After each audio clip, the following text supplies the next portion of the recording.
So we're going to start because we're already running late. If that's okay with everyone at the organization, with all the panelists, we're all here, great. Okay.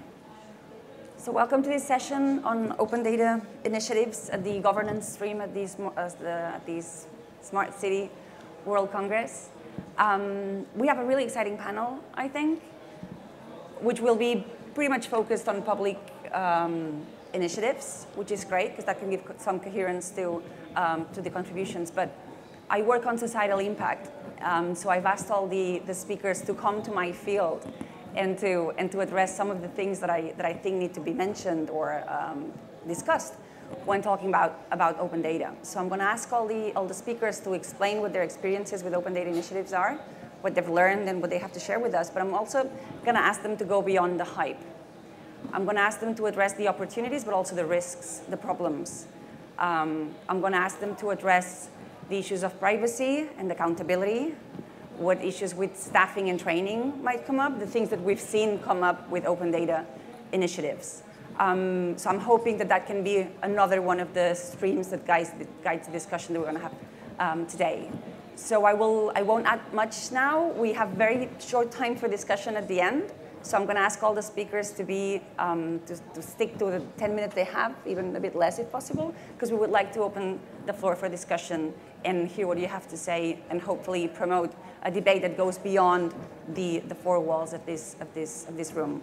We're going to follow the order that's established in the program.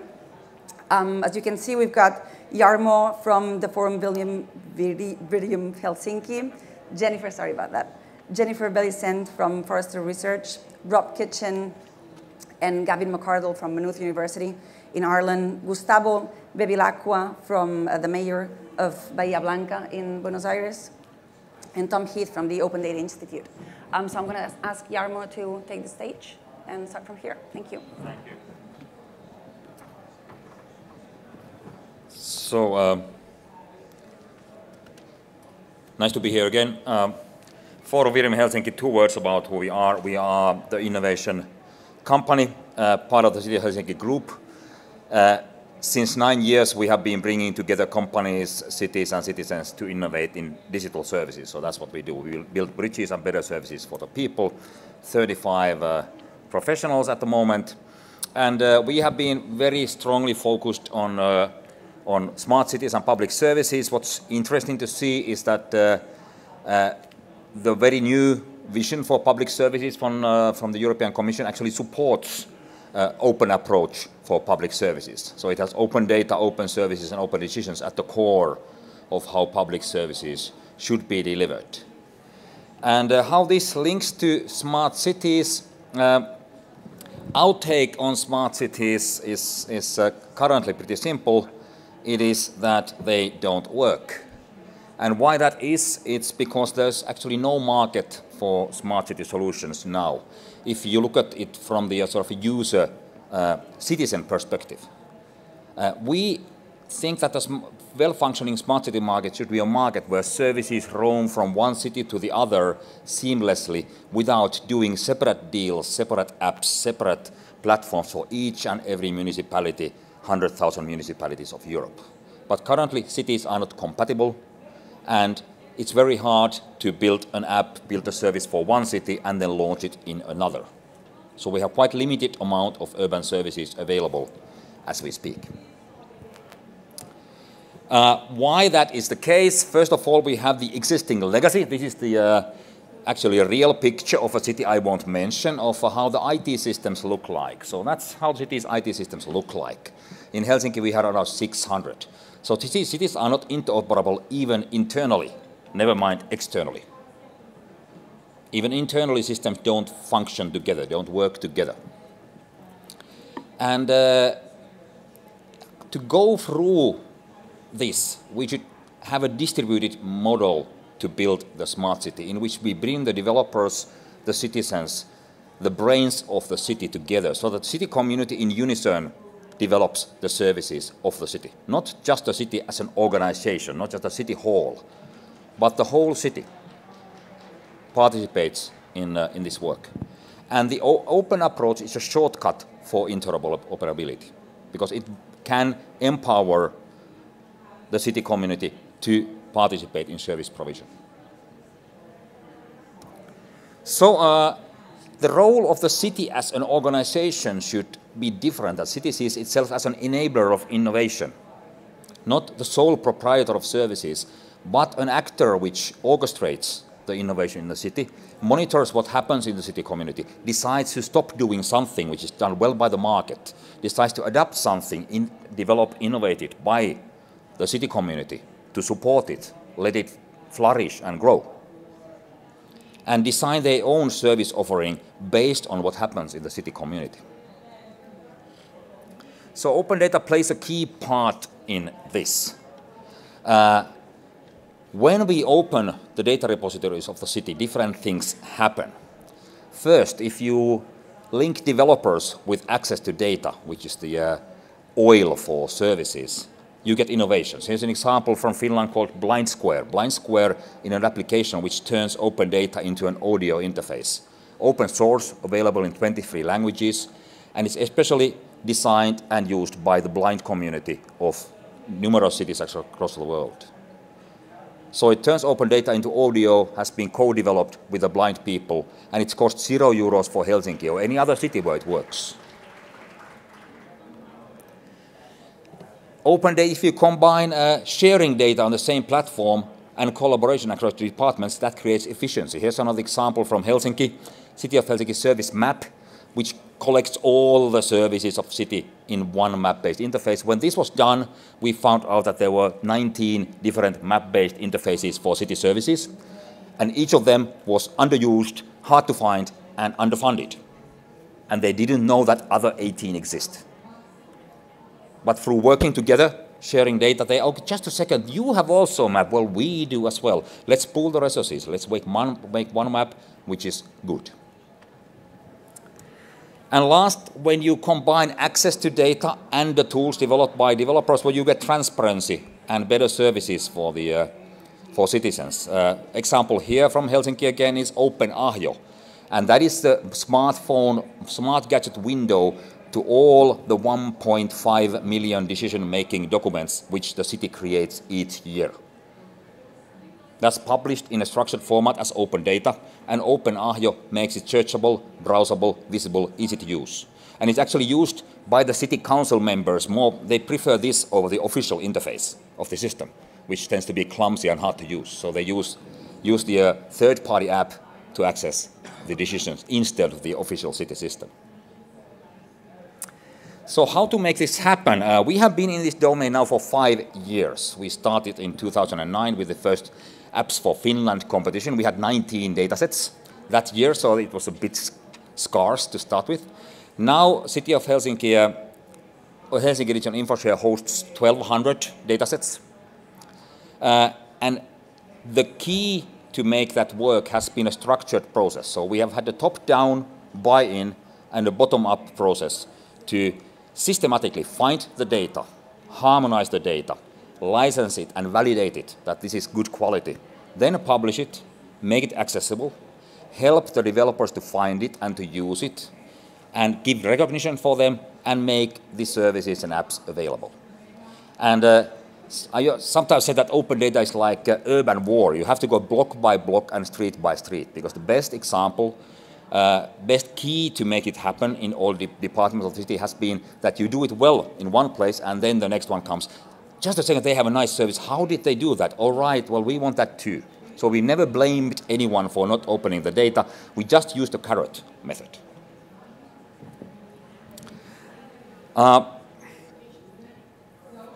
thing, besides having a structured process, is to have a very active and also structured way to connect the city with the citizens and the developer community. So Helsinki Loves Developers is the program we do here, which brings the developers together, uses these events also to show the reluctant data owners that what people can do with their data in hackathons and other forms of get-togethers. And we support the change makers. Apps for Finland is now, as we speak, on the 6th round, 6th year already. It's closing. We have 147 proposals. Fantastic applications coming out. And it's also an established way to recognize the developer community, and they also vary it highly. So support the change makers. One important angle here is that we also need to support the change makers within the government. Change makers in the public sector, they are everywhere, but they are not necessarily mayors, they are not necessarily the leaders of the departments, they are individuals sitting there feeling alone, and being able to be part of the peer network is empowering for them. And that's something we consciously do, that we try to find these people who want to do things differently and we bring them together. But then, of course, Helsinki is 600,000 people, Greater Helsinki is 1 million, so that's not really a market. We might have a smart city market in Helsinki, but from the developer point of view, it's no market. You know, there's no business in such a small entity in digital domain. So we reach out from Helsinki to other cities, trying to build compatible interfaces, compatible data across cities. City SDK project did that across 8 European cities, from Istanbul to Amsterdam, Barcelona, Lisbon, by building open APIs to tourism, mobility, and citizen feedback data, first in one city and then replicating it to the other cities, by retrofitting the API to the existing systems of each and every city. And now we have services roaming from one city to the other across these partners. Now we expand this to Finland. We have a 6-city strategy, so we manage now the open data and interfaces, activities of 6 largest cities of Finland, trying to build a critical mass within our own country. Because same issue here, nobody ever designed Tampere and Helsinki to be interoperable. They need to be helped to achieve that. And lastly, when all this happens and is brought to the cityscape, skip that, it's brought to the people who have the tools to use the city. There's an interface everywhere in the city. We have cards, we have phones, we use screens. There will be increasing amount of touch screens, etc. in the cityscape, which means that we can operate our city with various tools already and exceeding it in the future. And of course, that also means that we leave lots of tracks. And that brings us to the topic I'll close with, which is the how to manage my digital self when I operate a smart city, when my data is part of the open data cloud there. We don't publish private or sort of a critically privacy issued data, but the fact is that if we publish 1,000 datasets, you can sort of triangulate between different datasets, and you are able to find patterns and actually individuals by combining data with data. And our take on this is that how the data will be used needs to also be distributed. It needs to be in my hands what I do with my data. If we try to work through laws, regulations and norms, it's far too slow and complex, and it's like shooting a fly with a cannon. And it doesn't actually fulfill my needs. I should be able to decide what's done with my healthcare data. If I want to outsource it to an international company, why couldn't I? Why should the government stop me? And if I don't want to do it, why should somebody have the permission to do that? So if we can see where my data is, what's done with it, if I can demand an access to it, if it's in the bank, insurance company, government, loyalty card program, and then I can manage that. That's the best protection for privacy. If it's conscious what I do with my data. Privacy will be a currency we are going to use when we operate a smart city. We all like tailor-made services just for us. But the price of that, the price we pay, is privacy, private data. And we should be conscious of that trait. So I'll close with that, with the last point, which is that cities are slow to change, so we should combine the long-term vision to do this with a pretty agile way of doing. So we don't necessarily know how we are going to get there, but we should know what we are trying to reach. Thank you. Thank you so much, Jarmo.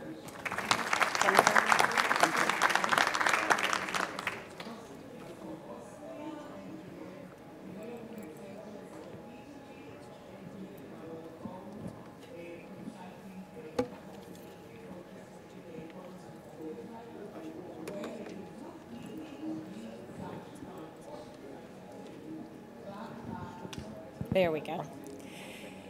So Jarmo gave some great examples of what's happening in Helsinki. I'm going to actually take a broader view and provide some examples of open data initiatives globally. And when I think of open data and the vast potential of it, I really think of, we're at an iceberg. And the whole, so open government is not something that's new, but open data in its current form is something that's relatively new, and it's become an opportunity for us because of the digitization of a lot of the services across cities, because we have the cell phones that are now emitting data about us. And so with open government, really with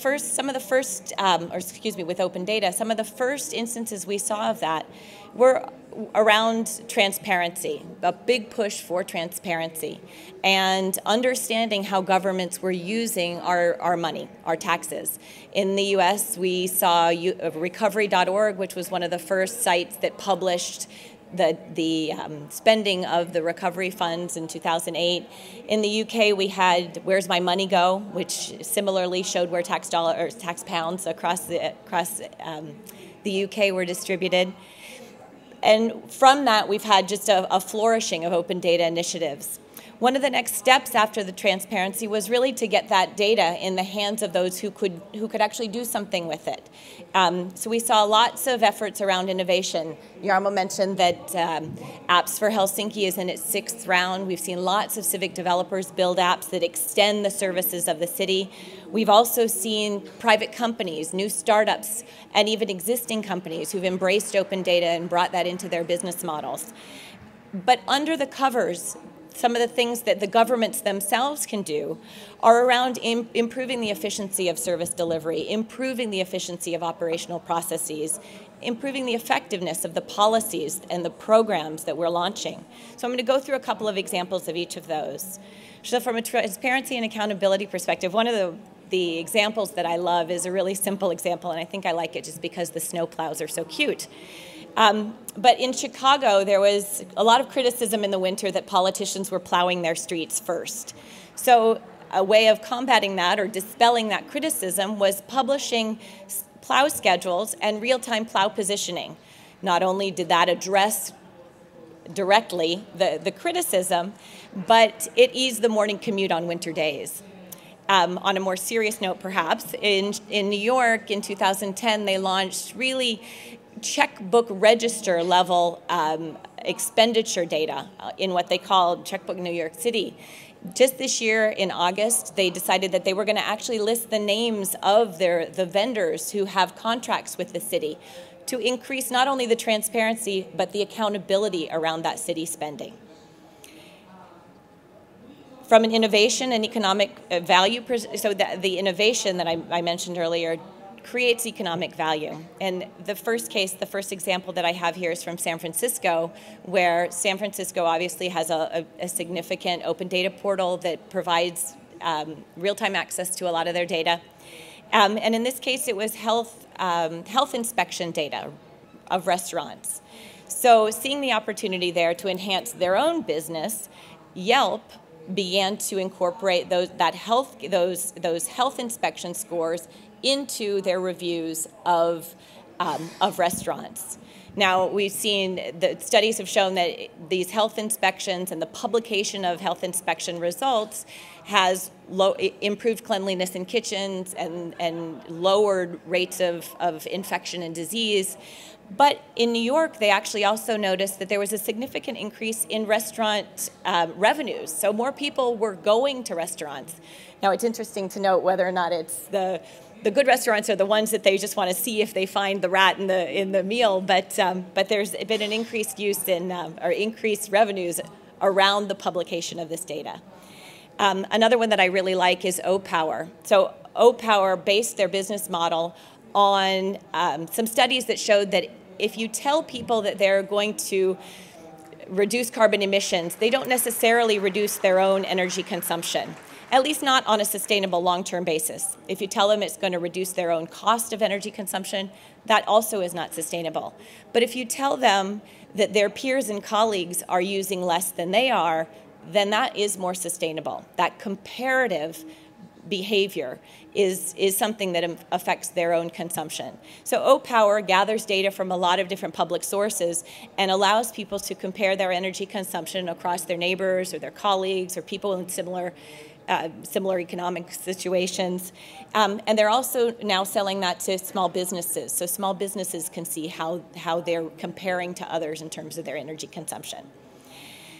So from an efficiency perspective, there are a couple of examples. Here, this again, back in San Francisco. San Francisco launched a single non-emergency number, 311, created efficiencies in information access and service delivery, but also created cost savings because when they then launched their real-time transportation data, they found that people who had access to that data via a mobile app on buses and transportation, they weren't necessarily calling in to the 311 system as much. So the integration of those services and the access to the real-time data was saving San Francisco money.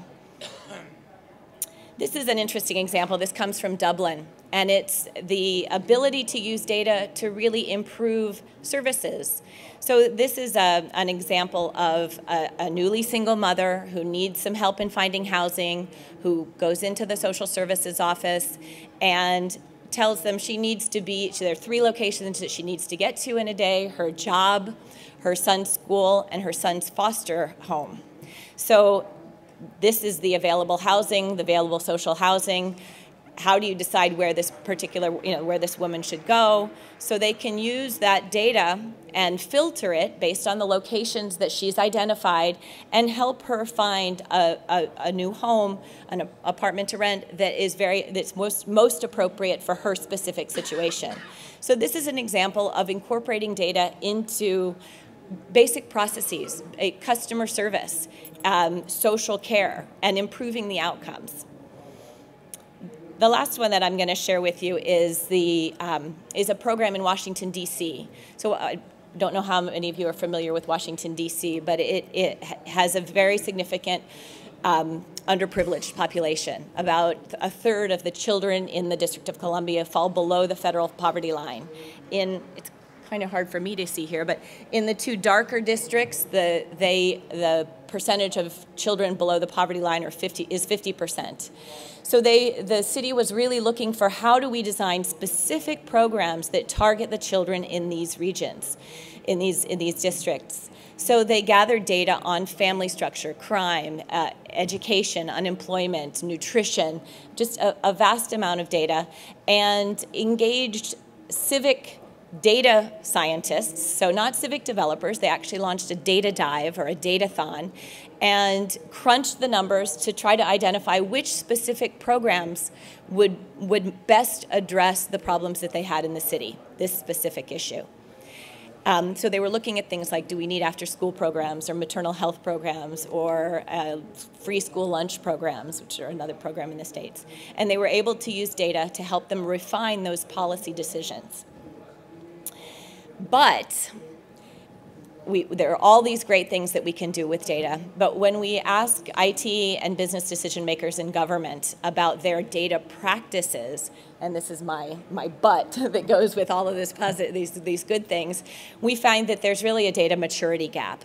So the first question there was, do you have the processes, the formal processes in place around data governance, around planning, around change management? And 60% said yes, they did. So that's a great thing. It's about on par with what we see in the private sector. So the next one is around organization. Do you have a formal organizational structure that is responsible and accountable for managing that data and integrating it across the organization? Little less than half said yes. The next one is data architectures, and that's a big one around how are you integrating these data sets across organizations? How are you standardizing so that they can be used together? Are you collaborating across the organization from an architectural perspective? And only 40% said that they had strong data architecture. Are you measuring the effectiveness, the efficiency, effectiveness, and ROI of your use of the data? Only 29% said yes. And finally, are you good at hiring, training, and retaining the data talent and skills that you need in order to fully reach the potential of open data, of data. And only 26% said yes to that. On a positive note, we also see here that 80% of North American decision makers and 57% in Europe said that data and data initiatives were a top priority for them. But we still have a long way to go. And I'm going to end with this slide, because Gemma's interested in privacy. So we also ask consumers about how they feel about, which of the, I'll just read the question, which of the following types of companies do you believe are trustworthy when it comes to keeping your personal information secure online? And interestingly, consumers are more trustworthy of banks, least trustworthy of mobile applications and social networks, which is probably not surprising, although people do put a lot of their information on them. But government organizations were only 15%. So I think that given the data maturity gap and given the confidence that our citizens have in us, governments still have a long way to go to reach that potential of open data. Thanks. Thank you, Jennifer. Rob and Gavin, I'm going to just continue. Thank you so much. No, that's fine. Less than the other one. So. This side starts to do the countdown.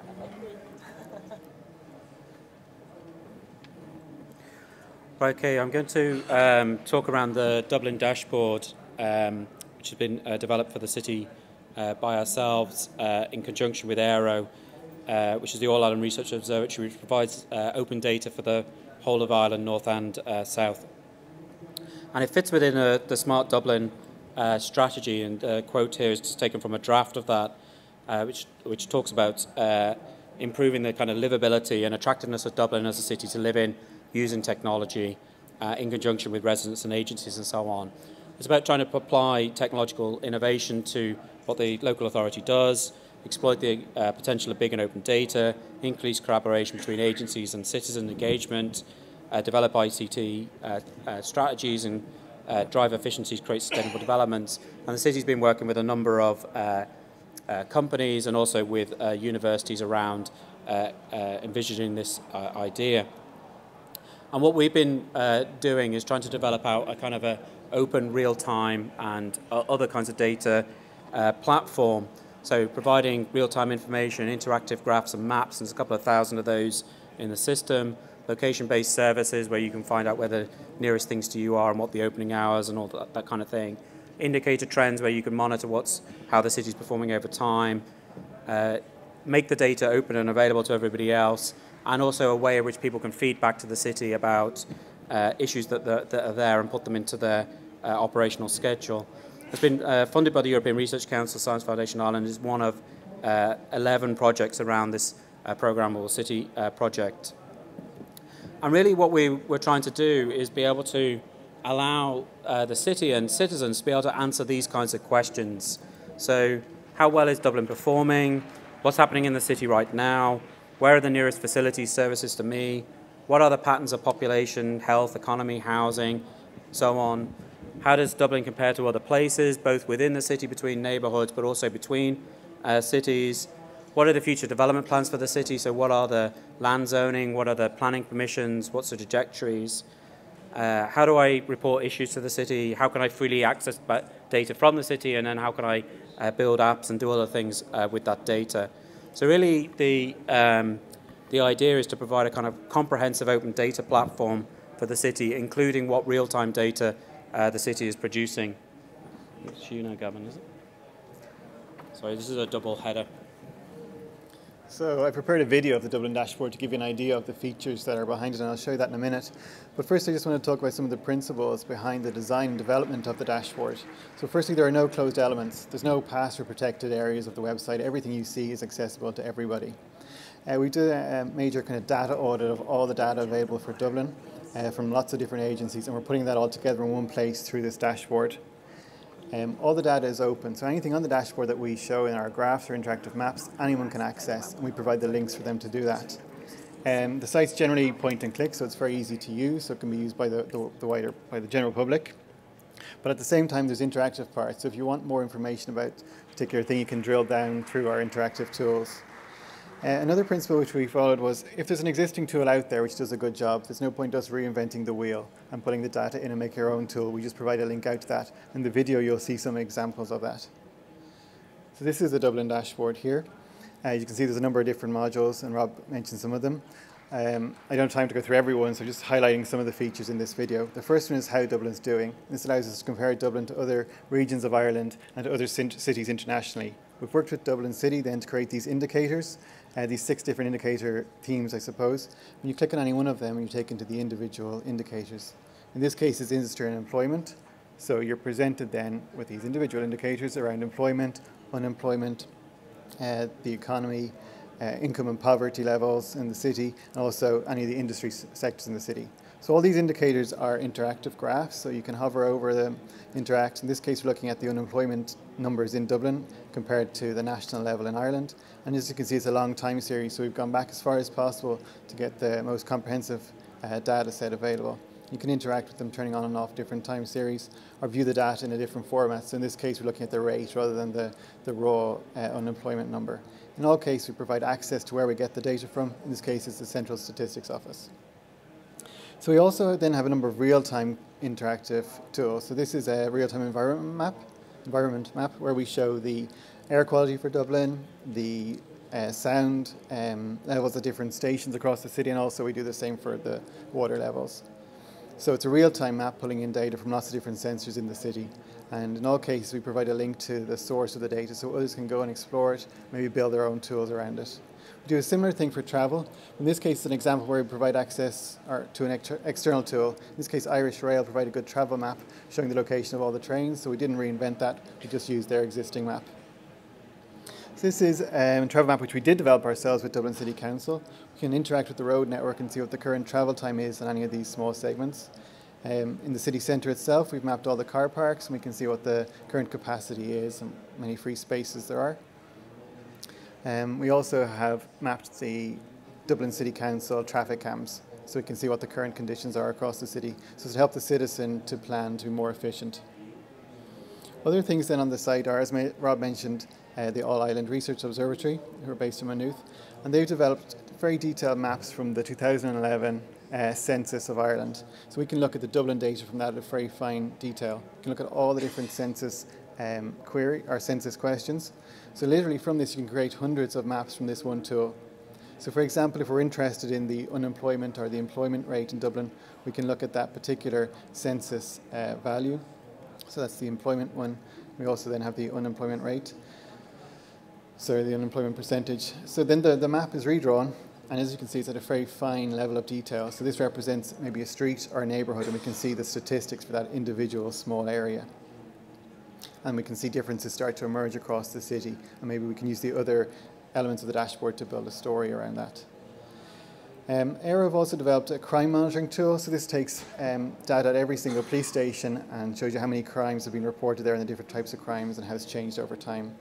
On the main dashboard itself then, we've got different planning tools, so we can see the land zoning and the planning permissions in Dublin, as well as see what facilities and amenities are around me. We also then have some housing modules in here. So for example, we provide a link out to an external tool called myhome.ie, which has mapped all the property sales, and we can get the price that each individual property sold for. And we also then provide Dublin catchment areas, which is where people live and where they commute, so you get to build a picture of how people are travelling in the city.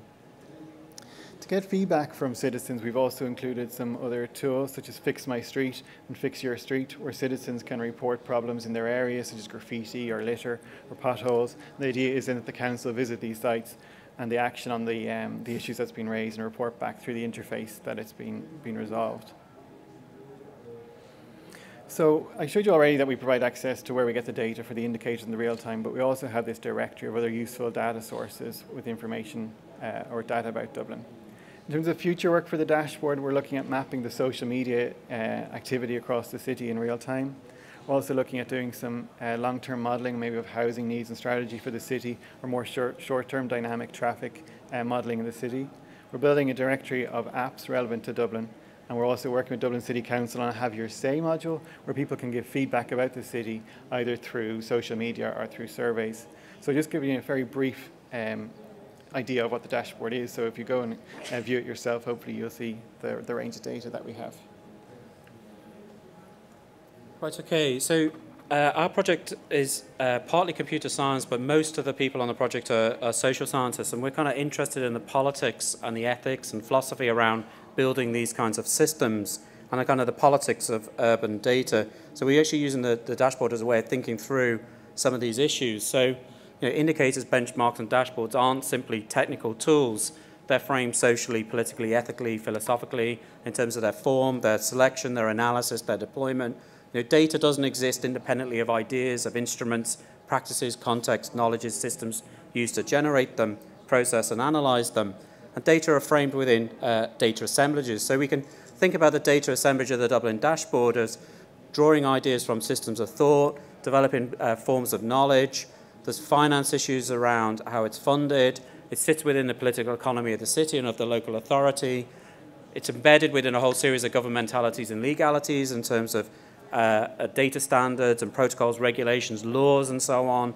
There's a whole series of materialities and infrastructures in terms of the kinds of technologies needed to produce them. There's a whole series of practices. There's a whole mesh of different organizations and institutions talking about different places sitting within a marketplace. There's a swirl of these kinds of things that produce the kind of dashboards that we produce. And it's one of the reasons why every city has their own version of these things rather than a standardized thing. And it obviously shapes what's shown and developed and so on. And so these systems express a kind of a normative notion of what should be measured, for what reasons, what they should tell us. And they also have a normative effect being used to influence decision-making, institutional behavior, governance of the city, and so on. And I think it's important to realize these are never objective, neutral systems. They're never impartial. And the data can never speak for themselves. They're always interpreted through us and through the instruments that we use. And they produce a very particular kind of instrumental rationality that if they're deployed in terms of governance, I think we need to kind of think through how these actually might feed into operational issues and shape how we govern cities in particular ways, and to critique some of those ideas. And then there's also a series of technical issues around which we often don't talk about in relation to these data. So these data are dependent on various issues around veracity and provenance. There's all kinds of, they often don't appear, the dashboards don't give you detailed metadata around the sampling or the handling or the veracity, the uncertainty, the error, the bias, the reliability, the calibration, the lineage, that tell us how much we can actually trust this data and draw decent decisions from them. Composite indicators like social deprivation are often very difficult to penetrate, to work out, and if you change the weightings even slightly, you can radically alter the rankings of places. There's all kinds of issues around multicollinearity and so on within the data, so there's actually technical data science issues at hand, data statistical issues at hand. And then there's kind of modifiable areal ecological fallacy issues. So the maps on the right-hand side here, this is exactly the same data displayed at 3 different scales. And you can kind of see there's a different pattern arising. So even just how you display your data, the scale of the data can give you a different interpretation as to what's happening and where you might put your resources. And clearly there are boundary issues. So if I was to look at the unemployment rate for Dublin City, or for Dublin County, or for the Greater Dublin region, I'll get 3 different rates. So which is the true unemployment rate for the city, and so on. So just to conclude, so open real-time dashboards have much to offer cities and citizens. And as well as kind of inventing and rolling out these technologies, we also need to kind of think critically about how they're being deployed, the kind of technical issues within them, and the wider kind of implications and consequences. And the Dublin Dashboard has been our initial foray into producing smart technology that would be really useful to the city and citizens and so on, but also as a platform for us as scholars to kind of think about how cities are governed through indicators and dashboards. And then kind of the wider project I'm involved in, the ERC funded projects, is kind of thinking through those issues in a broader sense. How are cities translated into software and data? How are software and data reshaping cities? And what are the social, political, economic consequences of creating smart cities? And I'll end there. Thanks very much.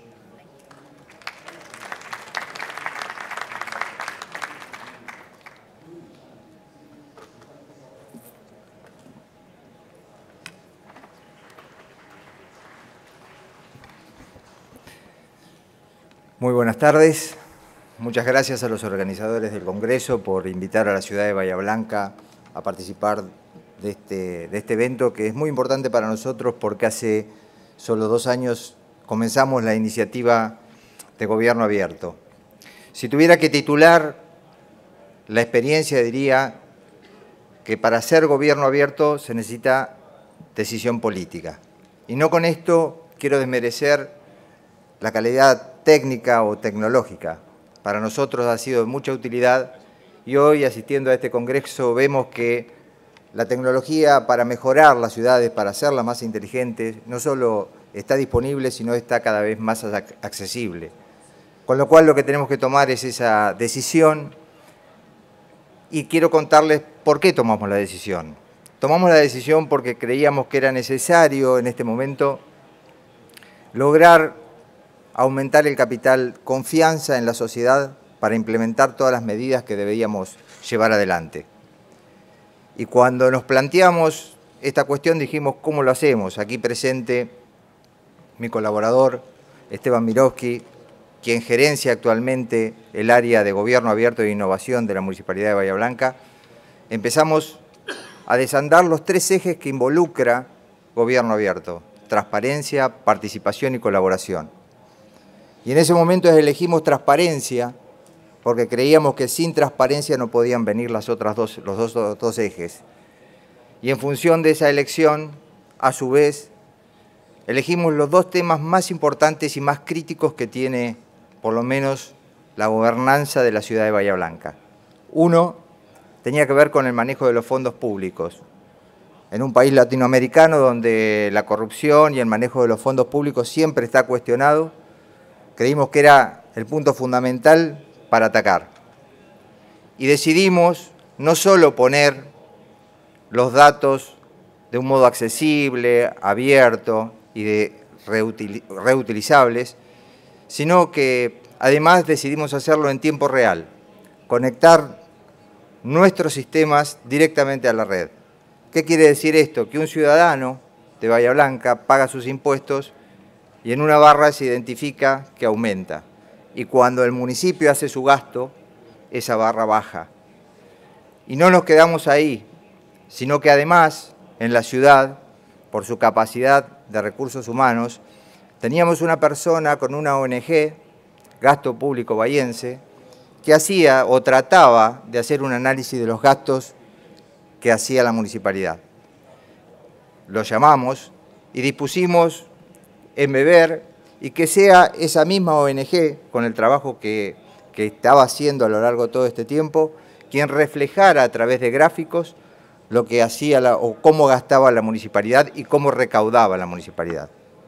Creíamos que esto era un tema fundamental, de ir hasta el extremo, de fijarnos en la transparencia como un modo de administrar los fondos de la ciudad y de esa manera tratar de ganar la confianza necesaria en avanzar en otros aspectos. Luego decidimos crear la primera agencia de Gobierno Abierto e Innovación, que lidera quien les dije, Esteban Miroski, porque creemos que las organizaciones tienen que tener, creo que uno de los expositores lo mencionó, tienen que tener un área que de alguna manera en forma transversal a todo el gobierno marque el esquema de Gobierno Abierto, que es mucho más que el Open Data, pero el Open Data nos ayudó muchísimo en otro aspecto fundamental. Bahía Blanca no solo tiene el principal puerto de aguas profundas de la Argentina, de la República Argentina, sino que además tiene el polo petroquímico más importante de Latinoamérica. Hace 14 años hubo una expulsión de una nube de gas que gracias a los vientos que ocurrían desde otro lugar no ocasionó una tragedia. Entonces siempre quedó una comunidad muy sensible a los datos medioambientales. Fuimos y atacamos con políticas de Gobierno Abierto ese tema que siempre creaba mitos. Y decidimos crear una herramienta que se llama ¿Qué pasa Bahía Blanca?, donde en tiempo real identificamos cuál es la calidad del aire, cuáles son los indicadores de los efluentes a la ría de nuestra ciudad y a su vez, a través de los distintos datos que contienen la organización médica que tiene la ciudad, establecer si alguno de los eventos puede haber originado alguna afección a la sociedad. Y todo esto no lo hicimos solos, lo hicimos con la participación de las universidades de la ciudad, ONG ambientalistas de la ciudad y, por supuesto, la participación de la Municipalidad de Bahía Blanca. El desafío luego nos fue llevando y nos dieron la posibilidad de trabajar en integrar lo que es la movilidad, no solo del transporte, sino también del estacionamiento de la ciudad, lo que nos permitió a lo largo de 24 meses generar un aumento en los pasajeros transportados de un 400%. Y todo esto gracias a la aplicación de la tecnología y la posibilidad de brindar que esas soluciones en gran parte venían de la propia sociedad, en gran parte venían de los propios estudiantes de nuestras universidades y del sector privado. Pero obvio, si yo les cuento todo esto va a parecer que la iniciativa ha sido muy pacífica y esto no ha sido así. También el principal problema, así como la principal avance es la decisión política para implementar gobierno abierto, el principal problema es la política.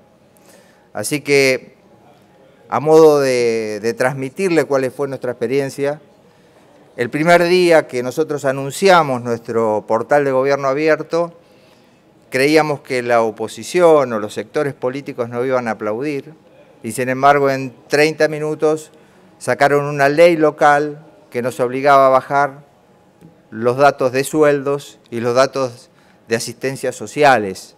Es la ayuda que se le da a las personas y que siempre han sido muy cuestionadas, por lo menos en nuestro país y en Latinoamérica. Uno, por cuestiones de salvaguardar la identidad de los beneficiarios, y otra para que no se les robe a los empleados o a los agentes municipales, que no se lo sepa. Pero nosotros seguimos adelante y creíamos que esta política, y creemos y estamos convencidos, tiene que trascender. Y hace aproximadamente 3 meses presentamos un proyecto de ley local para, de alguna manera, establecer los presupuestos mínimos de gobierno abierto y del Open Data. Sin embargo, no hemos logrado a lo largo de 3 meses que pueda ser votado en nuestra legislatura. Creo que, principalmente, si como experiencia puntual de cada uno de los que integramos el gobierno nos proponemos, es que el gran desafío que tiene para nosotros gobierno abierto tiene que ver con transmitirle el poder de la información, el monopolio que nos hace distintos de la sociedad, transferírselo a quienes son sus verdaderos titulares. Es un bien público. Y esa publicidad de la información lo que nos va a permitir es seguir creciendo como lo venimos haciendo, y seguir creciendo y seguir apostando a que la sociedad en su conjunto, a través de lo que hoy conforma una gran red, nos dé las soluciones que toda ciudad necesita para poder seguir avanzando. Y no se va a dar a través de los aspectos tradicionales de los gobiernos, lineales y jerárquicos, sino a través de esa horizontalidad que tanto la tecnología como gobierno abierto nos facilitan. Por eso, en este camino que solo tiene por finalidad hacer más fácil la vida de la gente, bueno, hemos decidido seguir profundizando y, bueno, invitar y que nos sigan invitando a participar de estos foros para seguir haciendo esto, que es lo que nos corresponde, hacer más fácil la vida de la gente. Muchísimas gracias.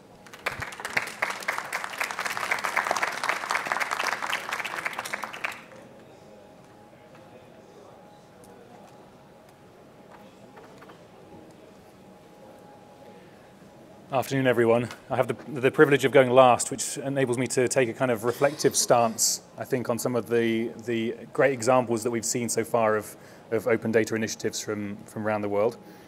I want to tell you briefly about the Open Data Institute. We're a non-profit, non-partisan company founded in 2012 by Tim Berners-Lee and Nigel Shadbolt. Nigel Shadbolt's a professor of artificial intelligence at the University of Southampton in the UK, and Tim Berners-Lee probably needs no introduction if you've ever used the web.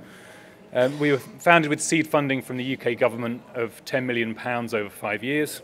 We have our headquarters in East London, And the real driving emphasis of the organization is helping people to understand and benefit from a culture of open data. There's a few different ways that we do this. We create tools, standards, and certification programs for open data. We conduct research and development projects, internally and externally funded. We're interested in collaborations around Horizon 2020 and other European and international research programs, if anyone's interested in joining forces.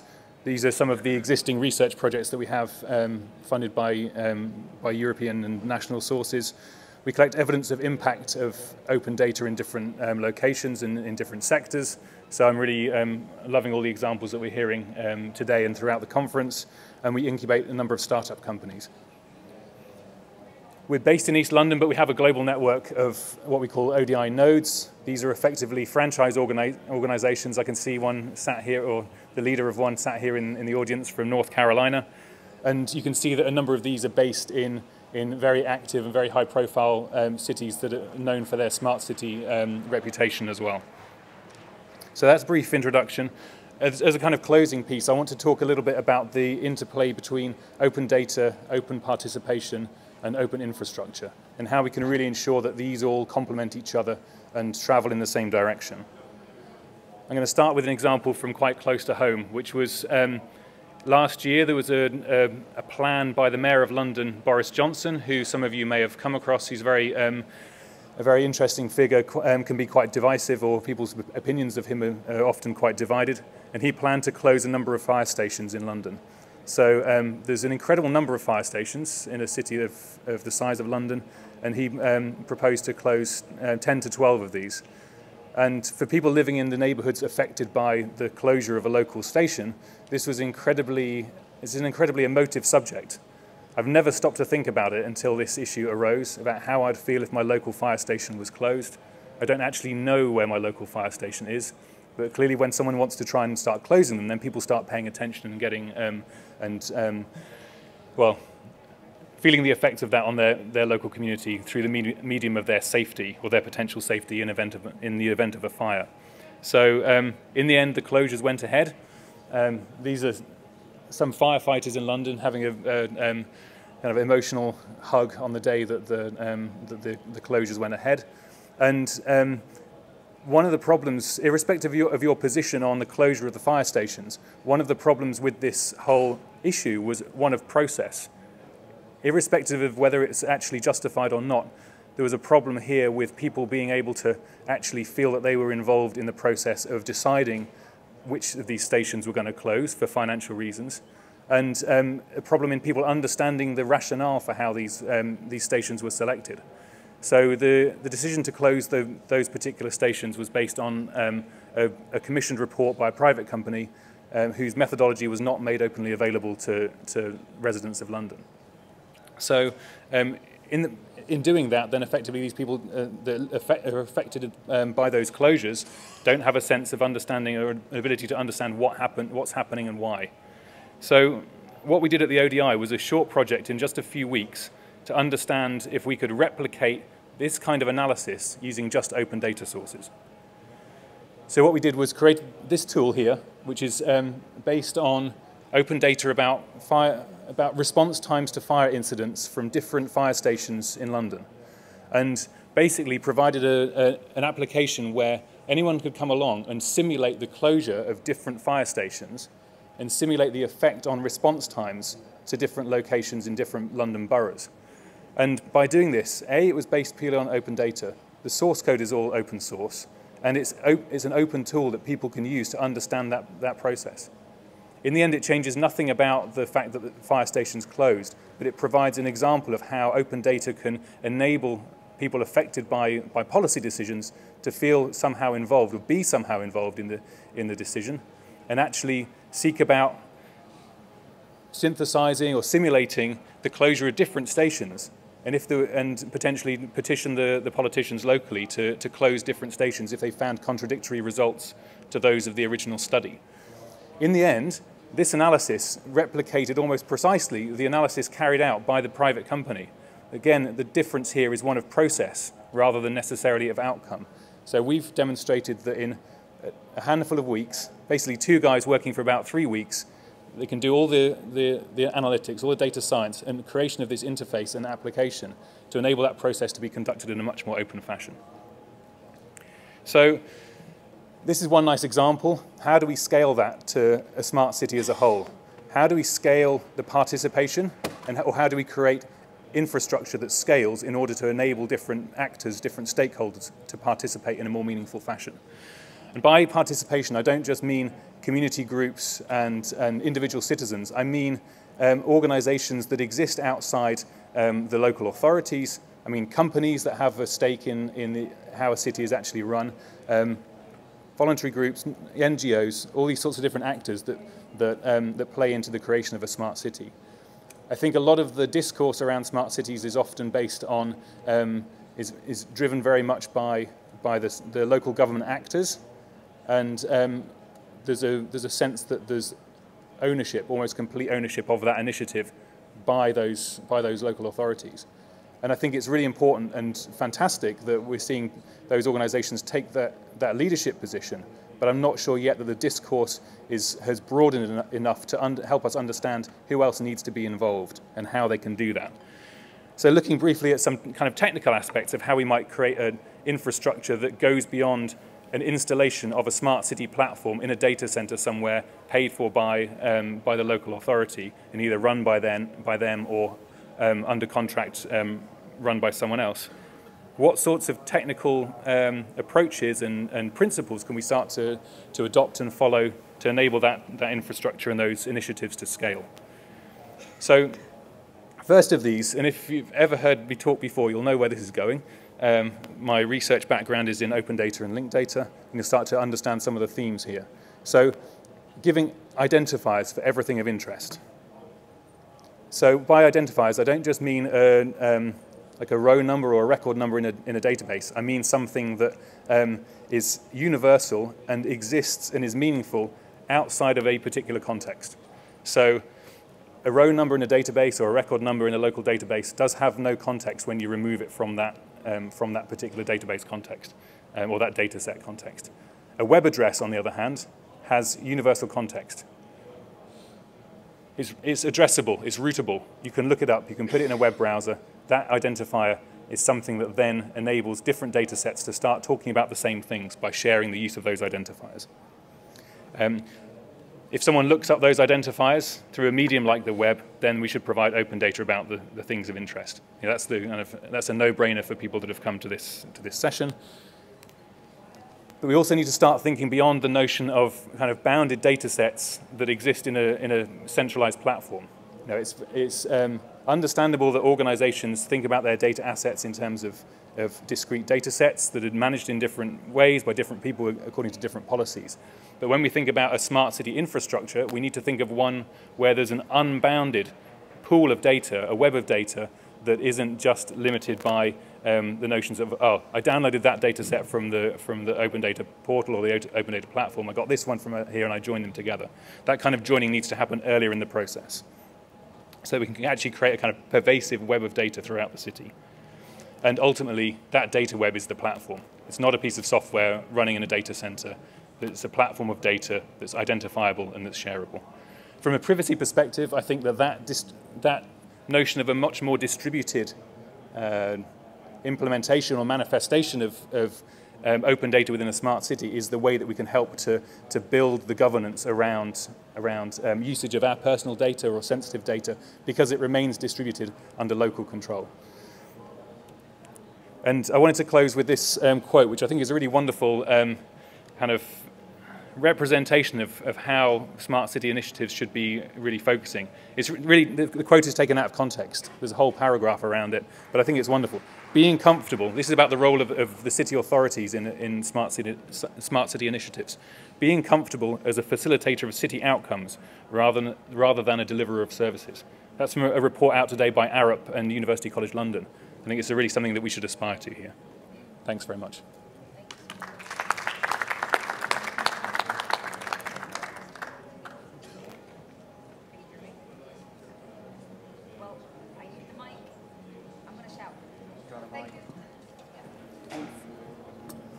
We have a few minutes for questions, but as I said at the beginning, I think that it's time to go beyond the hype. And some of the things that have been said here, I think, point us into the direction of the challenges. I think there's three broad types of challenges that we're facing. We're facing a technological challenge, and I think that Jarmo mentioned integration and standardization and market failure as a clear technological challenge that we're facing in open data initiatives. We also have a governance problem. How do we reconcile transparency with privacy and security? Because citizens are demanding this, and public administrations are demanding also those services. We have a problem with data management, with evaluation, training, staffing, which is often underestimated. Implementation is also a key. It's great to have a great idea, but then someone needs to deliver. Do we have the resources and what it takes to make that idea possible up to the last bit? And we also have a societal challenge. As Rob was saying, that technology is embedded in values and systems of thought. Trust is becoming a major issue. Cities are losing reputation and money because they don't deal with technology in a responsible way. So I guess the questions that need to be asked are, is it possible that while we promote participation, we are eroding trust? So are we trading off one value for another? Is it possible that we're treating the citizen as a data subject without rights? Because we all talk about all this data that seems to fall from trees. It doesn't fall from trees. It comes from people doing things and giving this data to a data manager. Who are these people?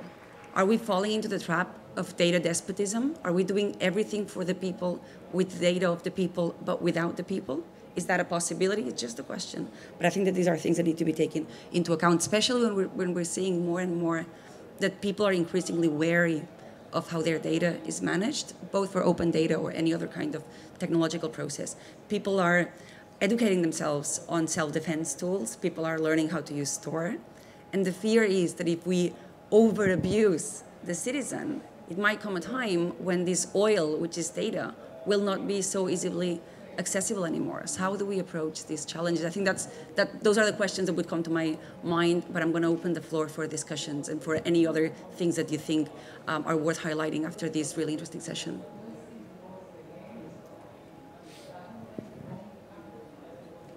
Sorry, we don't seem to have anyone.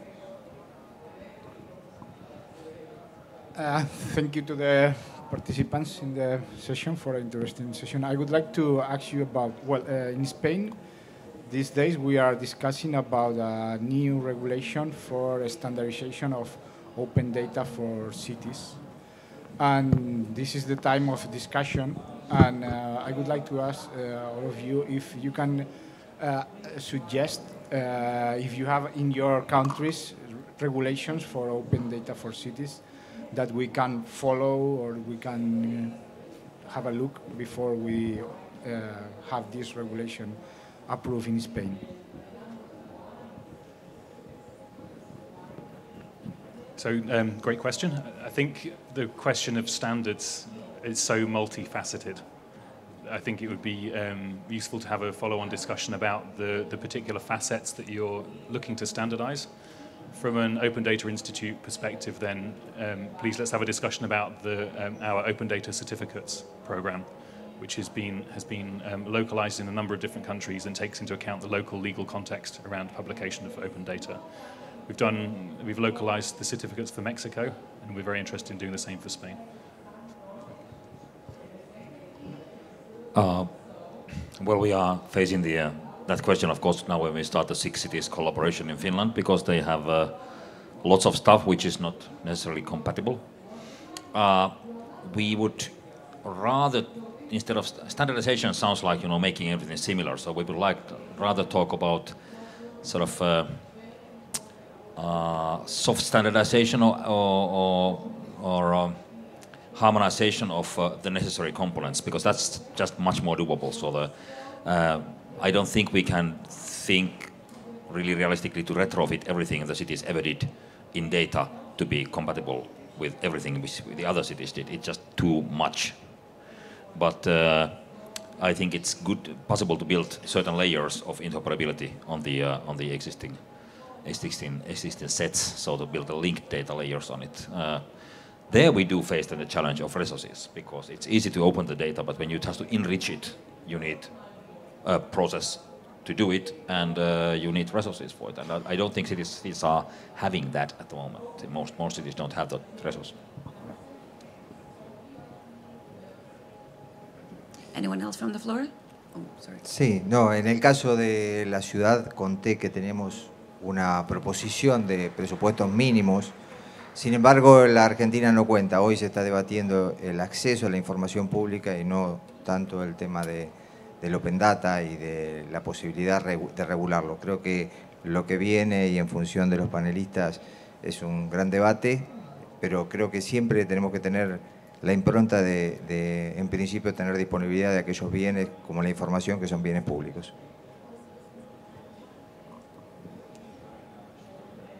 We have 1.5 minutes, so it's your last chance.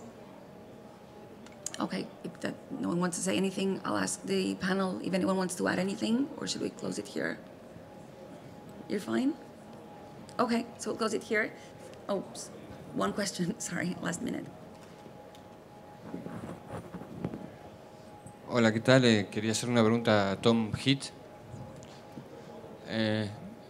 Es interesante lo que decías de... Yo trabajo con Gustavo en Bahía Blanca, es interesante lo que decías sobre la descentralización de los datos, ¿no? Y que los datos en sí son una plataforma y no un portal.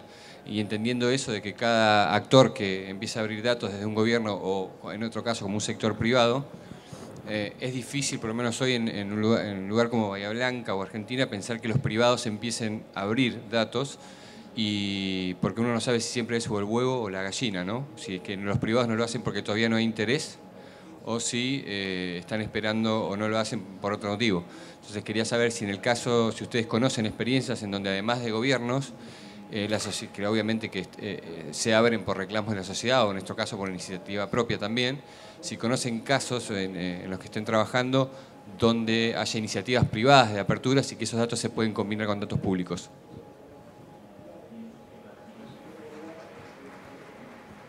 Thanks for the question. For those of you that don't have a headset and don't speak Spanish, which I guess is at least a few people in the room, the question was really about, are we seeing initiatives or examples of initiatives where individuals are actually choosing to participate in an open data commons, effectively? And I think there's and how might that happen? How might a broader range of stakeholders get involved in the process? I think we see lots of examples in the UK, and I think in other countries, of what we call quantified self, where people measure something about their life, their body, and choose to share that data in the commons, or maybe a closed commons, or if that's not a contradiction, or more openly because they see the potential in health research, or they do it because it's fun. I think that's the tip of the iceberg, a tiny tip of a large iceberg. I think what's going to really change the situation is when companies that are the data holders on behalf of individuals, so utility companies, mobile phone companies, etc., Amazon, other big shopping companies, when they they see the motivations from a commercial perspective to make that data more usable by individuals who may then contribute it on, or they're required by law to give greater access to that data. That's going to be the point where the data deluge is unlocked. So there are examples of that in the U.S., and actually the Congress is deliberating now on whether or not to create or to require some of the large data brokers who hold consumer data to expose that. And Axiom, which is one of the large data brokers that sells data for marketing purposes, they've actually created like a data locker. They've created an interface where you can join, if you will, log on, check the data that they have, update it. But it's a beta program now, it's pilot, and they did it proactively in order to influence what the outcome of the legislation might be, so they could be perceived as a first mover and innovative in the space. But there are also a number of companies that are launching things like like data lockers, where you can actually be more proactive in providing that kind of data yourself. in the UK, you alluded to it, but there's My Data. There's also Care.data, which is the NHS's program, or Data.care. No, Care.data, Care.data. which is not an open data program. It's a data sharing program. It's a data sharing program, but it's sharing among general practitioners and pharmaceuticals and any actors in the healthcare space. And as a patient or a private citizen, you can opt out of it, but by default you'll be opted into it. So there are lots of different initiatives, but nothing that's really global. Okay, so we'll leave it here. Thank you so much for attending and enjoy the rest of the conference.